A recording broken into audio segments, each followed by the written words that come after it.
As a Congress प्रदेश अध्यक्ष कोई वैसी बात याद हो तो बताइए जो लालू जी के सामने आप गए और बहुत असहज महसूस किया, क्योंकि आप तो बहुत सोफिस्टिकेटेड हैं, आप तो उदंड भी नहीं हैं।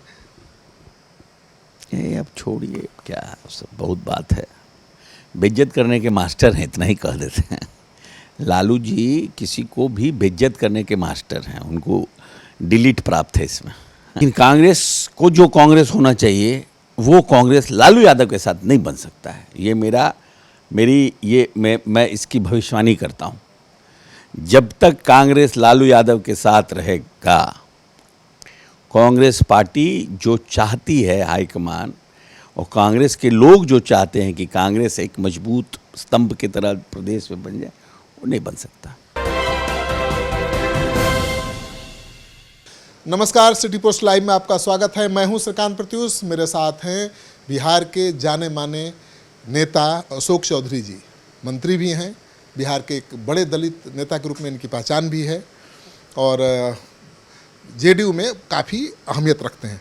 अभी चुनाव का माहौल है, गहमा गहमी बढ़ गई है। इंडिया गठबंधन और एनडीए के बीच आमने सामने की लड़ाई होगी या फिर जन स्वराज इसको त्रिकोणात्मक बनाएगा? देखिए, जन स्वराज का तो हमको नहीं लगता है कि बहुत इफ़ेक्टिव बन पाएगा, क्योंकि पॉलिटिशियन होना एक अलग बात है और पॉलिटिकल मैनेजर होना एक अलग बात है। अब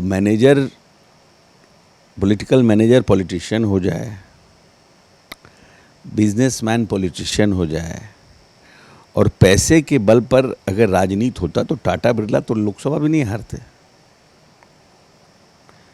वही लोग पार्टी बना करके और चुनाव लड़ा देते। तो हमको नहीं लगता है। एक आइडियोलॉजिकल, ठीक है, पैसे की ज़रूरत होती है चुनाव में, but there is a base, there should be a base. सिर्फ पैदल चलने से, टेंट लगाने से, सोशल मीडिया और उसको मैनेज कर देने से, क्योंकि संबंध तो है ही है, क्योंकि बड़े बड़े राजनीतिक दलों का काम किए हैं तो वो सब आप मैनेजमेंट का पार्ट रहा है। तो उस सब से हमको नहीं लगता है कि जन स्वराज कहीं कुछ बड़ा इम्पैक्ट कर पाएगा। लेकिन किसी को फायदा, किसी को नुकसान तो पहुंचा पाएगा ना। उपचुनाव में भी तो वोट उसको मिला ही 10%। कैंडिडेट को मिला, जन स्वराज को नहीं मिला। इफ़ यू सी बेलागंज, तो बेलागंज में उम्मीदवार खुद भी जब लड़ा था तो उसको वोट आया था।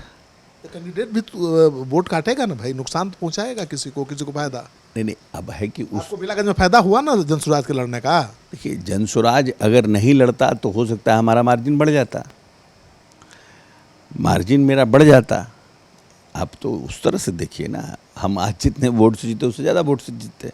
हमको लगभग 45% वोट आया है, हमको 52-53% वोट आ जाता। ये भी तो हो सकता था। तो ऐसा नहीं है, मतलब कि कैंडिडेट को ही, वो तो सुरेंद्र यादव के खिलाफ का वोट था, माइनॉरिटी में, वो हमको भी मिल सकता था। तेजस्वी यादव को कांग्रेस अभी तक एज ए मुख्यमंत्री के चेहरा मानने को तैयार नहीं है। बैठकें हो रही हैं लेकिन कोई नतीजा नहीं निकल पा रहा है और कहा जा रहा है कि अखिलेश सिंह के किनारे होने के बाद तो लालू जी भाव ही नहीं दे रहे हैं कांग्रेसियों को। लालू जी कभी कांग्रेस पार्टी को as a alliance partner treat ही नहीं करते हैं। लालू जी हमेशा कांग्रेस पार्टी को as a adjusted alliance treat करते हैं कि अगर कांग्रेस अलग से लड़ेगा तो मुसलमानों को वोट को हमारा तोड़ देगा। तो उतने भर का उनकी राजनीति है और उसके लिए चाहते हैं कि कटोरा लेके कांग्रेस खड़ा रहे, हम चवन्नी अट्ठन्नी देते रहें, जिससे कि वो जिंदा भी रहे और ताकतवर भी नहीं बने कि हमसे लड़ सके या हमसे बार्गेन कर सके या मेरे समकक्ष खड़ा हो सके। ये उनकी राजनीति का पार्ट है। लालू प्रसाद यादव का प्रादुर्भाव तो भारतीय जनता पार्टी के समर्थन से हुआ है ना। भारतीय जनता पार्टी ने कांग्रेस के खिलाफ लालू जी को समर्थन दिया और फिर लालू जी जब बड़े हुए और फिर जब कमज़ोर हुए तो फिर कांग्रेस का साथ ले लिया।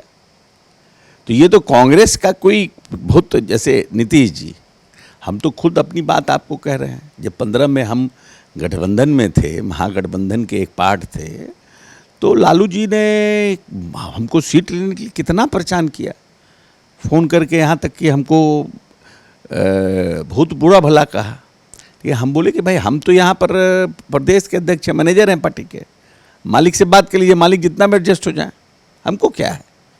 लेकिन ये तो नीतीश जी का बड़प्पन था कि उन्होंने 41 सीट दिया, और फिर नीतीश जी को फ़ोन करके बोल रहे थे कि भाई कांग्रेस को क्या आप समझते हैं, हम जितना समझते हैं 41 सीट लायक कांग्रेस है। तो जो आदमी इस तरह से बेईमान हो अपने अलायंस पार्टनर के लिए, तो उसको क्या कहा जा सकता है। नहीं, प्रशांत किशोर ने भी एक खुलासा किया है, कहा है कि अशोक चौधरी जी जब प्रदेश अध्यक्ष थे तो प्रशांत किशोर महागठबंधन के लिए काम कर रहे थे। उन्होंने कहा कि अशोक चौधरी ने आकर कहा कि भाई मैं लालू जी से बात नहीं कर सकता, वो सुनते ही नहीं है किसी का, आप जाकर बात करिए। नहीं, ये बात सत्य है कि लास्ट में 2-3 सीटें फंस गई थी। मैंने नहीं कहा था, नीतीश जी ने कहा था। हम बोले हम बात नहीं करेंगे, क्योंकि हम जाएंगे तो फिर वो कुछ कुछ बात करने लगेंगे, क्योंकि he was not very happy with 41 seats to Congress. तो हमको देखते ही जलाने लगते थे।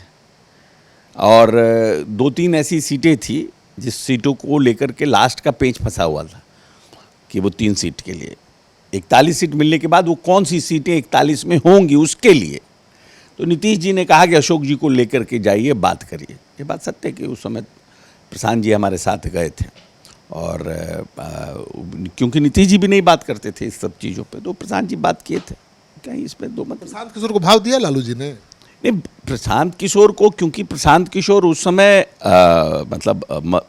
नीतीश जी और लालू जी के बीच में सीटों को फाइनल करने में और एडजस्ट करने में एक क्या है, आप ये ले लीजिए, आप ये ले लीजिए, आप ये भूमिका में मतलब एडजस्टमेंट की भूमिका में थे कि भाई somebody was there to coordinate, coordinator की भूमिका में थे। तो वो कर रहे थे उस समय, और उसमें वो गए, बात किए, तो तैयार हुए। एज ए कांग्रेस प्रदेश अध्यक्ष कोई वैसी बात याद हो तो बताइए जो लालू जी के सामने आप गए और बहुत असहज महसूस किया, क्योंकि आप तो बहुत सोफिस्टिकेटेड हैं, आप तो उदंड भी नहीं हैं। ये अब छोड़िए, क्या सब बहुत बात है, बेइज्जत करने के मास्टर हैं, इतना ही कह देते हैं। लालू जी किसी को भी बेइज्जत करने के मास्टर हैं, उनको डिलीट प्राप्त है इसमें। कृष्णा अलवारू से बात नहीं किया, राजेश कुमार को भाव नहीं दे रहे हैं, परेशान है, अखिलेश को खोज रहे, अखिलेश आ नहीं रहे हैं। नहीं, कोई देखिए, अखिलेश नहीं आ रहे हैं, वो समझ रहे हैं कि अब कांग्रेस मेरे बिना कुछ है ये नहीं है, वो भी बात गलत है। व्यक्ति विशेष से तो कोई पार्टी का इम्पोर्टेंस है नहीं। आज हम कांग्रेस के अध्यक्ष थे लंबे समय तक, ऐसा तो नहीं है कि कांग्रेस ख़त्म हो गई, कांग्रेस अपना चल ही रही है। लेकिन कांग्रेस को जो कांग्रेस होना चाहिए वो कांग्रेस लालू यादव के साथ नहीं बन सकता है। ये मैं इसकी भविष्यवाणी करता हूँ। जब तक कांग्रेस लालू यादव के साथ रहेगा, कांग्रेस पार्टी जो चाहती है हाईकमान, और कांग्रेस के लोग जो चाहते हैं कि कांग्रेस एक मजबूत स्तंभ की तरह प्रदेश में बन जाए, वो नहीं बन सकता। अच्छा अशोक जी, एक आपका बयान आया था, मैंने सुना था कि आप प्रशांत किशोर पर मुकदमा करने वाले हैं मानहानि का, क्यों? नहीं, देखिए, ऐसा है ना कि आप राजनीति में लूज टॉक नहीं कर सकते हैं ना।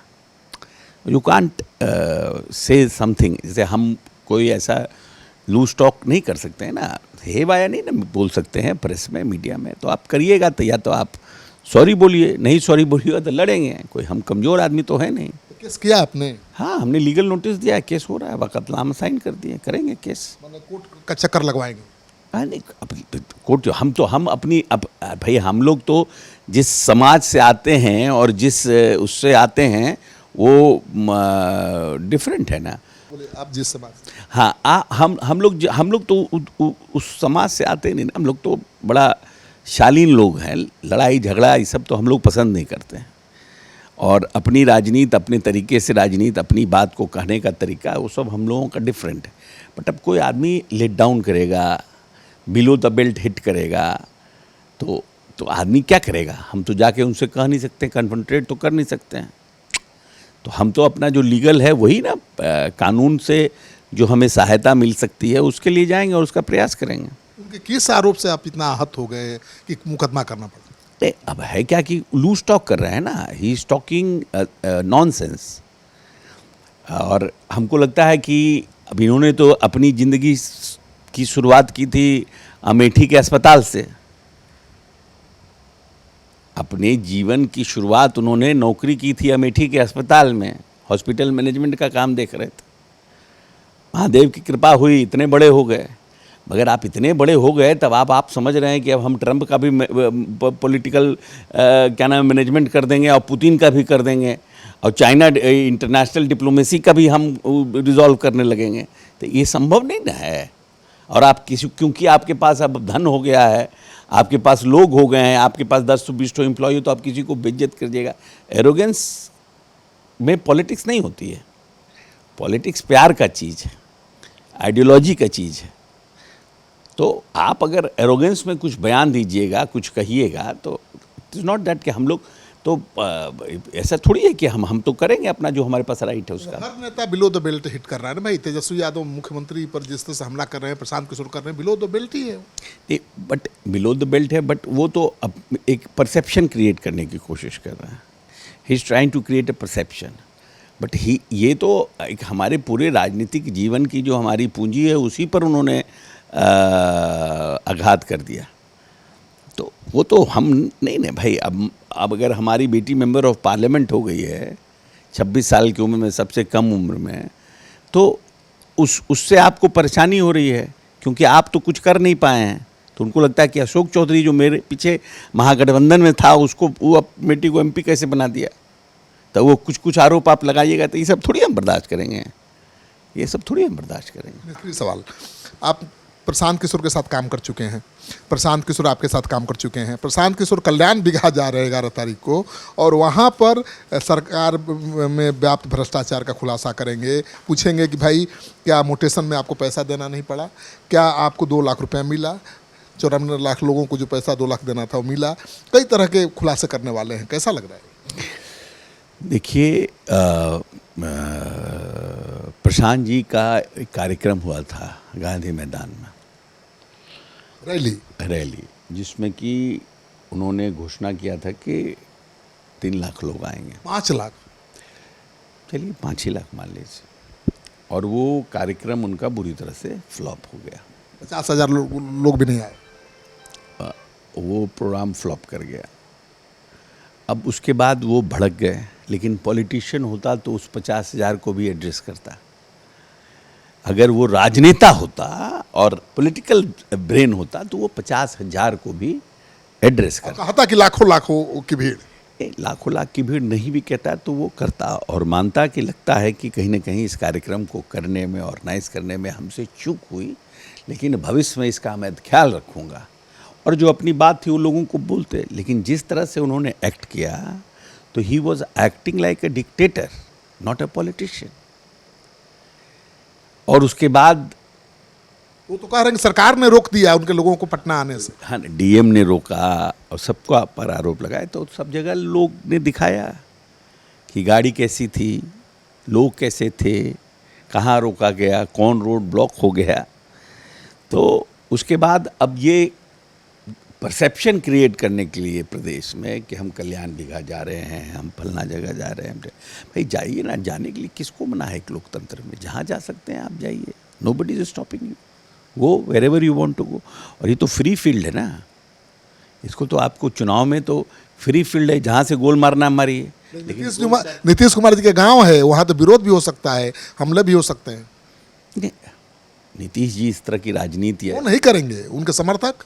नहीं, बहुत कल्याण बिघा बहुत शालीन जगह है, शालीन जगह है। वो अपनी बात कह के अपना जाएंगे, क्या फ़र्क पड़ता है? कोई फ़र्क नहीं पड़ता। परसेप्शन बनाने से राजनीति में बहुत परसेप्शन नहीं बनता है। सोशल मीडिया की राजनीति करने से बहुत कुछ नहीं मिलता है। मिलता है ज़मीन पर काम क्या हुआ है। और नीतीश कुमार ज़मीन पर काम किए हैं, लोगों को प्यार दिया है, स्नेह दिया है। ये 118 नरसंहार का प्रदेश था जब नेता को प्रदेश मिला था। 24,000 करोड़ के बजट का बिहार था, आज 3,16,000 करोड़ के बजट का बिहार है। जिस बिहार में शिक्षा विभाग का बजट जितना पूरे बिहार का बजट था, उतना बजट अब हमारे शिक्षा विभाग का है। आप कहते हैं लूट है, खसोट है, भ्रष्टाचार है, तो कौन है जो भ्रष्टाचार कर रहा है? सब यहाँ के लोग हैं। और कंप्लेन करिए, कितने इंजीनियर्स हमारे सस्पेंड हुए हैं, डिस्चार्ज हुए हैं, नौकरी से बर्खास्त हुए हैं, सब पर कार्रवाई हुई है। ऐसी बात नहीं है। लेकिन हाँ, कुछ लोग हैं कुछ लोग हैं, हम डिनाई नहीं करते हैं, कुछ लोग हैं, लेकिन उनके ऊपर भी कार्रवाई होती है। ये जो स्ट्राइक हुआ है, पाकिस्तान के 9 आतंकी ठिकानों को नेस्तनाबूद कर दिया है सेना ने, उसका तो बहुत इम्पैक्ट है, पूरा देश खुश है, विपक्ष भी कुछ नहीं बोल पा रहा है सरकार के खिलाफ, तो इसका तो फायदा मिलेगा चुनाव में भी। देखिए, इस फायदा, देखिए, जब देश के ऊपर आता है, तो देश के ऊपर जब आता है तो ये फायदा नुकसान का मामला नहीं है। अब आप बताइए कि मुंबई में अटैक हुआ, क्या कार्रवाई हुई? पार्लियामेंट में अटैक हुआ, क्या कार्रवाई हुई? अब मान लीजिए आज लोग मोदी जी को कह रहे हैं बहुत सी बात, लेकिन मोदी जी ने जो कहा वो किया तो कम से कम। आज पूरा देश जिस तरह से उन निहत्थों पर गोली चलाई गई, कितने लोगों का, कोई आप ये समझिए कि अगर if it would be happen in your family, कोई आपकी बहन जिसका आपने बहुत शौक़ से शादी किया, प्यार से शादी किया, उसको आपने इतना बढ़ाया पढ़ाया, और उसकी शादी, वो बेचारा अब पति पत्नी शादी के 4 दिन बाद गया, उसको आप मार दिए, वो भी मजहब पूछकर। मजहब पूछ करके।